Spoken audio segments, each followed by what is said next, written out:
মেরামত ও সংস্কার কাজের জন্য বুধবার ও বৃহস্পতিবার বিদ্যুৎ বিড়ম্বনায় পড়বেন সিলেট মহানগরীর 15টি এলাকার গ্রাহক। টানা প্রায় 8 ঘন্টা ওইসব এলাকায় লোকজনকে বিদ্যুৎবিহীন অবস্থায় থাকতে হবে। সোমবার বিদ্যুৎ উন্নয়ন বোর্ড সিলেট অফিসের এক বিজ্ঞপ্তিতে এই তথ্য জানানো হয়েছে। তবে কাজ শেষ হয়ে গেলে ঘোষিত সময়ের আগেই বিদ্যুৎ সরবরাহ করা হবে বলে বিজ্ঞপ্তিতে উল্লেখ করা হয়।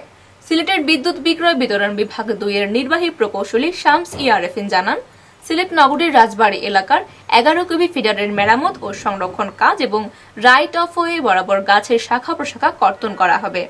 এজন্য বুধবার সকাল 9টা থেকে বিকেল 5টা পর্যন্ত নগরীর রায়নগর, রাজবাড়ী, ঝর্ণার পাড়, দর্জিবন্ধ, খরাদিপাড়া, দপ্তরিপাড়া, আগপাড়া ও আশপাশ এলাকায় বিদ্যুৎ সরবরাহ বন্ধ থাকবে। পরদিন বৃহস্পতিবার বোরহানউদ্দিন এলাকায় একই কাজের জন্য সকাল 9টা থেকে বিকেল 5টা পর্যন্ত টানা 8 ঘন্টা নগরীর কুশিঘাট, মুরাদপুর, মুক্তির চক, মীরের চক, পীরের চক, সোনাপুর, নয়াবস্তি ও আশপাশের এলাকায় বিদ্যুৎ সরবরাহ বন্ধ থাকবে।